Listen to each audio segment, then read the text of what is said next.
महात्मा उपासक डॉक्टर सोहनराज तातेड़ पुनरुत्थान और आत्मविज्ञान के बाद अब ला रहे हैं सनातन सत्य, जैसी दृष्टि वैसी सृष्टि, कुदरत, कुदरती रचना एवं कुदरत के कानून से शाश्वत सुख की प्राप्ति।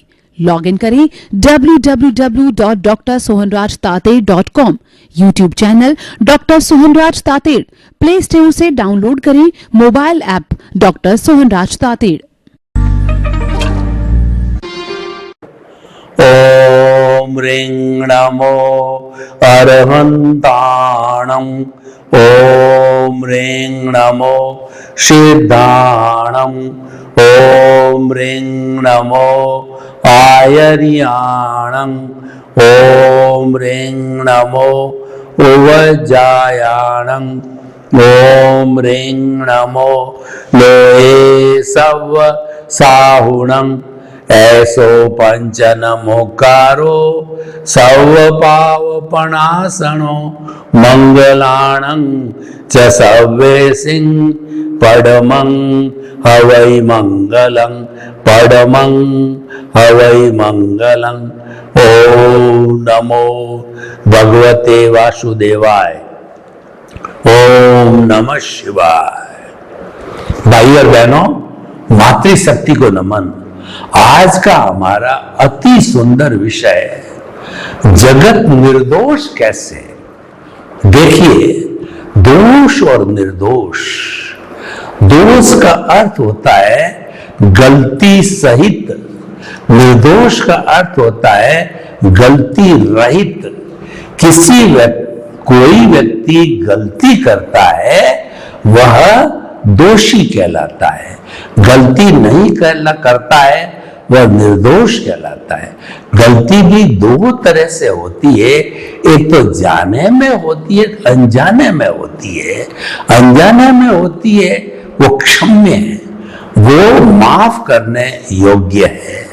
और अगर जान करके गलती की जाती है तो उसका भी रास्ता है, उसकी आप आलोचना करो, प्रतिक्रमण करो और प्रत्याख्यान करो। यानी कि आपने किसी व्यक्ति को गाली दे दी, तो गाली देने के बाद में आपको ये महसूस हुआ कि मैंने व्यर्थ में उसको गाली क्यों दी, उसका तो कोई दोष ही नहीं था। तो आप ये स्वीकार करो कि मैंने निर्दोष व्यक्ति को गाली दी है, उसकी कोई गलती नहीं है, तो ये आलोचना हो गई। फिर उससे जाके क्षमा याचना करो कि भाई मेरे से गलती हो गई, मुझे क्रोध के वशीभूत होकर के मैंने आपको गाली दे दी, मुझे क्षमा करो, क्षमा करो। सामने वाला कहेगा भाई साहब कोई बात नहीं है, आप बड़े हो तो क्षमा मांगने की क्या आवश्यकता है। और उसके बाद में आप इसको कहते हैं प्रतिक्रमण। आपने अतिक्रमण किया, उसका प्रतिक्रमण कर दिया। एक होता है प्रत्याख्यान।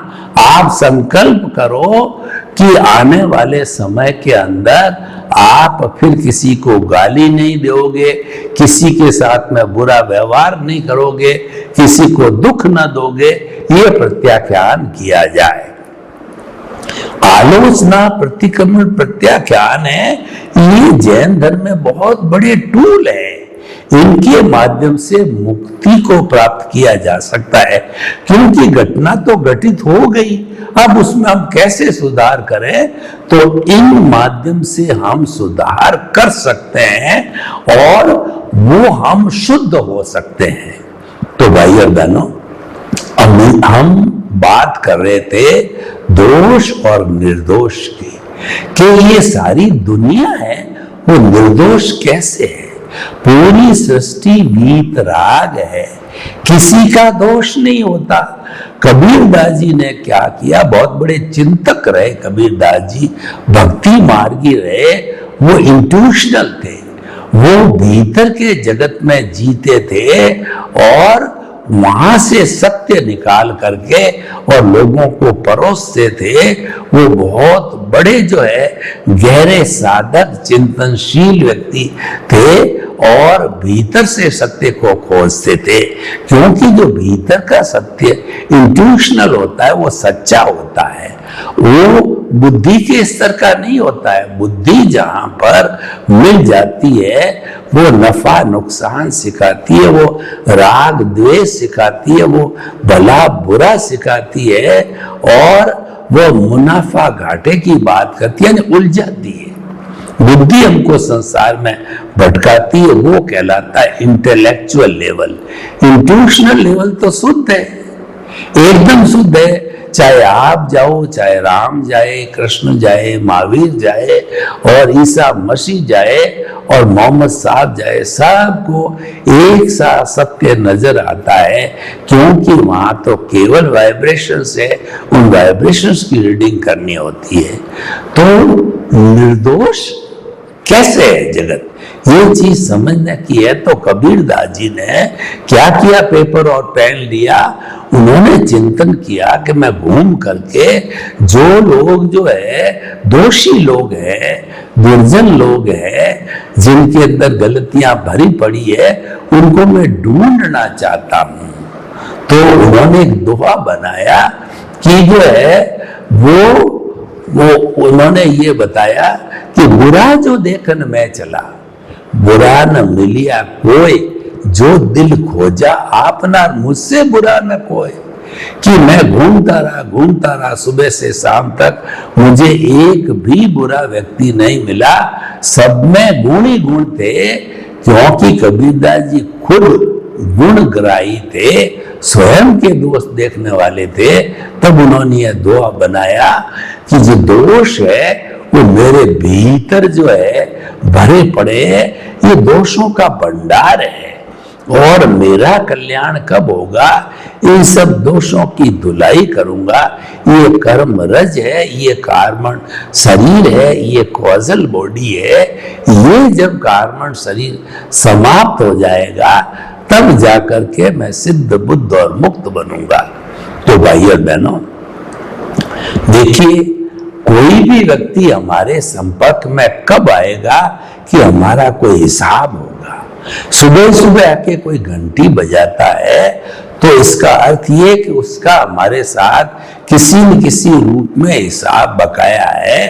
तो वह जो अगर कोई पैसे मांगता है और हमने कहा सप्ते पर बाद आना, सप्ते पर बाद आया, उसने घंटी बजाई, हमने कहा भैया 5-7 दिन और लगेंगे, फिर वो सप्ते पर बाद आया, घंटी लगाई। वो जब तक घंटी बजाता रहेगा जब तक कि हिसाब क्लियर नहीं होएगा। कोई भी जीवित प्राणी, चाहे गाय हो, चाहे बकरी हो, चाहे पेड़ हो, चाहे पौधा हो, हमारे घर में वो तभी आएगा कि हमारा उसके साथ कुछ न कुछ हिसाब है। 7.8 अरब की जनसंख्या है। मैं आपसे प्रश्न करना चाहता हूं, क्या प्रत्येक व्यक्ति से आप मिलते हो या वो आपसे मिलता है? नहीं, उनका संपर्क हो ही नहीं सकता। जिसके साथ हिसाब नहीं है, चाहे थोड़ा है या ज्यादा है। देखिए, अगर ज्यादा हिसाब है तो मैं आपको उदाहरण देना चाहता हूं कि हम परिवार में जो रहते हैं, जिसमें पत्नी होती है, बेटे होते हैं, बेटे की बहुएं होती है, पोते होते हैं, ये जिंदगी भर तक साथ रहते हैं।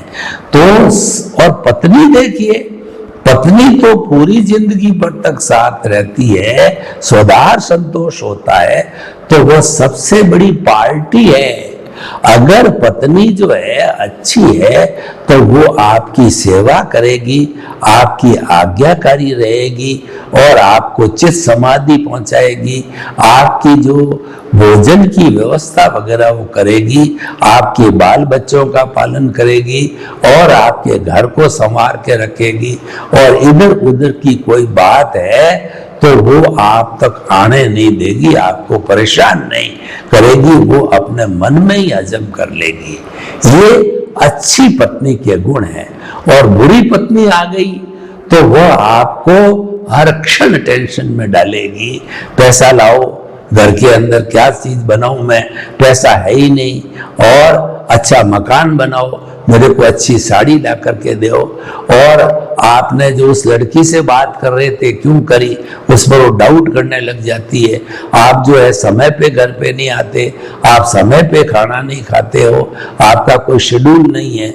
इस तरीके से जो है वह कर्कशा रूप के अंदर प्रतिदिन प्रतिक्षण जीवन भर आपको पसंद करती रहेगी, और कई ऐसी भी होती डाइवोर्स भी ले लेती है वगैरह वगैरह। यानी कि ये पार्टियां हैं और ये हिसाब के रूप में आती है। गाय आती है तो गाय हमारे घर में 5 साल 10 साल रहती है, दूध देती है, दूध से हम अच्छे अच्छे व्यंजन बनाते हैं।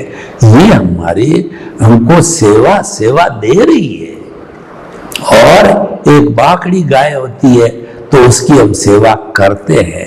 तो ये दुनिया में जितना भी सेवा देना और लेना है, ये सारा हमारे जो अर्जित कर्मों के अधीन जुड़ा हुआ है। अब निर्दोष कैसे, मैं आपको एक उदाहरण देता हूं कि 2 पक्के मित्र थे, गांव में रहते थे और उनमें मित्रता बड़ी प्रगाढ़ थी। तो एक जो मित्र था उसके लड़कियां ज्यादा थी, तो उसने कहा कि यहाँ गांव में रह करके तो मैं इतना पैसा नहीं कमा सकता कि सबकी ब्याह शादी वगैरह ढंग से कर दूं। तो वो दिशावर गया और जो कुछ भी उसके पास में पैसे थे 50,000 रुपए अपने मित्र के पास में रख कर गया। पहले बैंकें नहीं थी कि जब मैं लौट के आऊंगा तब मेरे को ब्याज सहित वापस पैसे दे देना, मेरे जो है बच्चियों की शादी के लिए काम आएंगे। वो 10-12 साल तक कमाता रहा। फिर गांव में घर पे आया तो उसने अपने मित्र को कहा कि मेरे को 50,000 10,000 ब्याज बनता है, 60,000 रुपए दे दो। तो उसकी नीयत खराब हो गई मित्र की, गांव में रहने वाले की। उसने कहा मुझे कब दिए, क्या तुम्हारे पास में कोई लिखित जो है हुंडी चलती थी, हुंडी है क्या, लिखा पढ़ी है क्या, कोई साक्षी है क्या, किसकी साक्षी के अंदर तुमने दिए। यानी उसकी नीयत खराब हो गई और वो बेचारे ने मित्रता के नाते जो है उसने कोई लिखा पढ़ी कराई नहीं। तो अब आप देखिए कि वह इतना कहता रहा, यूं करते करते दोनों वृद्ध थे, दोनों मर गए। दोनों मर गए तो अब क्या हुआ कि जिसने पैसे जो है हजम किए थे वो तो जो है बाप बना, और दूसरा जिसके हजम किए थे वो बेटा बना। बेटा जन्म से ही जो है वह कहना चाहिए कि बीमार था, उस पर पैसे लगते रहे डॉक्टर के। और जब 60,000 रुपए पूरे खर्च हो गए बेटे के ऊपर, तब वो बेटे ने एक दिन कहा पिताजी अब तो मैं जा रहा हूं। अरे भाई तेरे को स्वस्थ हो गए हो तुम, और मैंने तो बहुत सी जो है आशाएं बनाई थी कि तुम बड़े होकर के तुम्हारी शादी करूंगा, तुम मेरी सेवा करोगे, बुढ़ापे की लाठी बनोगे, तुम ऐसा कैसे कर रहे हो। तब उसने कहा पिताजी पिछले जन्म में हम मित्र थे और आपने मेरे पैसे 50,000 और ब्याज सही 60,000 दबा दिए, तो अब वो पूरे हो गए, यानी हिसाब पूरा हो गया हमारा, इसीलिए मैं जा रहा हूं। तो भाइयों बहनों, दुनिया में जो होता है वो सब हिसाब के कारण होता है, डेबिट क्रेडिट के हिसाब से होता है। और हमारी जितनी बैंकें चलती है उस बैंक के अकाउंट में 2 ही चीज होती है, डेबिट और क्रेडिट। अगर हमने कोई भी जो है ऋण लिया है तो हमारे डेबिट हो जाएगा, फिर धीरे धीरे करके किस्तों के रूप में हमने चुकाया तो क्रेडिट होता जाएगा, और जब पूरा हो जाएगा बात सही तब वो 0 हो जाएगा, हम फिर साहूकार बन जाएंगे। तो देखिए कि जो कोई भी हमारे से हिसाब मांगने आता है उसको कुदरत भेजती है, वो अपने मन से नहीं आता है, और हमने उसको बुलाया है क्योंकि हमारे में वो पैसे मांगता है। भेजने वाली कुदरत है, क्योंकि कुदरत कहती है कि संयोग जुटाने का पूरा सिस्टम मेरे पास में है। वो है द्रव्य क्षेत्र काल और भाव। द्रव्य मतलब मैं उस व्यक्ति को जिससे तुम्हारा हिसाब बाकी है उस व्यक्ति को बेटे के रूप में, बाप के रूप में, बहन के रूप में, भाई के रूप में लाके खड़ा कर देती हूं मैं। वो तो द्रव्य हो गया। और क्षेत्र का मतलब है उसी स्थान पर जहां तुम्हारा लेन देन हुआ था, उसी स्थान पर मैं लाके खड़ा कर देती हूं। और काल का मतलब यह है कि जब कर्म का उदय का समय आता है, वो काल मैच्योर होता है, उसी समय खड़ा करती हूं। और भाव तो तुम्हारा आपस में तुम दोनों का भाव था कि एक ने जो है वो कर्जा चढ़ाया और एक ने कर्जा लिया। तो द्रव्य क्षेत्र काल भाव के माध्यम से जो है वह संयोग जुटा करके उस व्यक्ति को खड़ा कर देती। तो उस व्यक्ति का कोई दोष नहीं है, वो अपने मन से नहीं आया, उसको कुदरत ने भेजा। कुदरत की कोई गलती नहीं है, कुदरत ने भेजा इसलिए कि उसका हिसाब बाकी है, उसको पूरा करने के लिए, उसको एनओसी दिलाने के लिए, उसको मुक्ति के मार्ग में आगे बढ़ाने के लिए भेजा है। तो जो ज्ञानी पुरुष होता है वो क्या समझता है कि ये जो व्यक्ति आया, मुझे उसके प्रति कृतज्ञता है कि ये तो मेरा हिसाब पूरा करना आया, ये तो निर्दोष है, इसकी कोई गलती नहीं है, गलती तो मेरी है, भुगते उसकी भूल है, भुगत मैं रहा हूं, भूल मेरी है, ये तो निमित्त मात्र है, ये तो संजोग के अधीन आया है, कुदरत ने इसको भेजा है, हिसाब बाकी है, वो लेने आया है। तो ये मेरे को जो मुक्ति की ओर ले जाएगा, मेरा हिसाब क्लियर करेगा, उसके प्रति आपने कृतज्ञता ज्ञापित की और आपने जो उसको निर्दोष माना। तो इस तरीके से ये सारी दुनिया है वह निर्दोष है, दोष किसी का नहीं होता है, दोष तो हमारे भीतर है। जो जो गलतियां हमने की, जिस जिसका कर्जा लिया, जिस जिसको दुख दिया, वो सारा कर्म के रूप में इकट्ठा होता गया।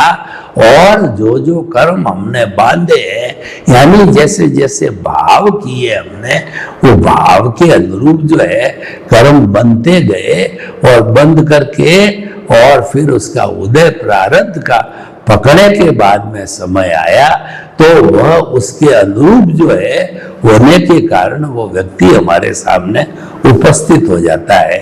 तो इस तरीके से सारी दुनिया और दुनिया के लोग हैं वो निर्दोष होते हैं। वास्तव में दोष मेरे भीतर ही है। एक मैग्नेट होती है, तो मैग्नेट के सामने लोहा रख दो तो उसको, लोहे को वो खींच देगी अपनी तरफ। और अगर मैग्नेट मान लीजिए कि वो नॉर्थ पोल का है और उसके सामने नॉर्थ कोई रखा, तो वो उसको नहीं खींचेगी, साउथ वाले को ही खींचेगी।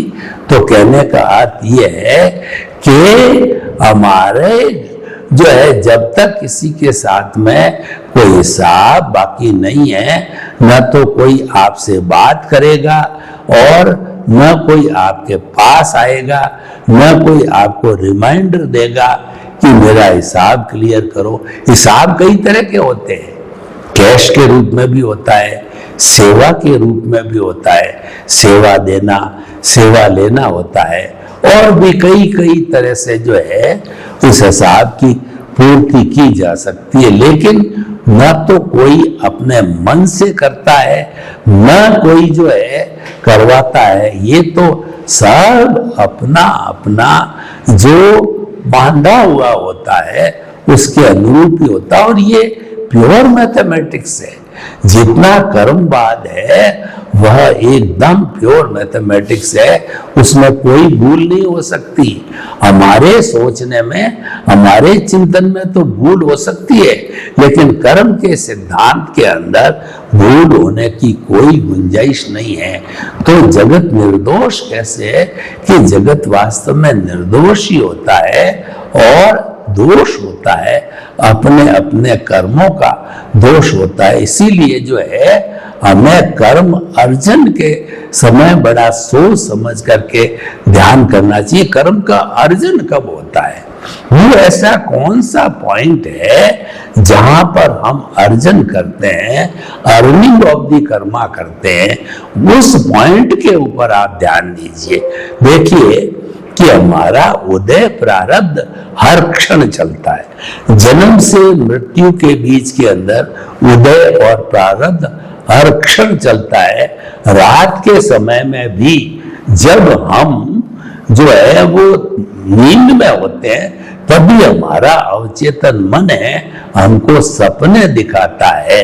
तो ये एक क्षण भी जीवन में ऐसा नहीं आता है कि हम कर्म नहीं करते हैं, तो कर्म तो हम करते रहते हैं। अब देखिए, कर्म हमारा उदय में आया।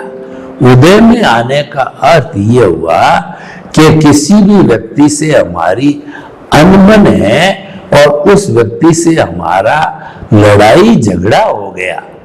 तो अब देखिए, आप ज्ञानी पुरुष है तो आप ये चिंतन करोगे ये अकारण लड़ाई नहीं हुई है, ये जो सामने वाला बोल रहा है इसकी कोई ताकत नहीं है कि बिना कारण के वो इतना जो है जुनून मेरे को बोल दे।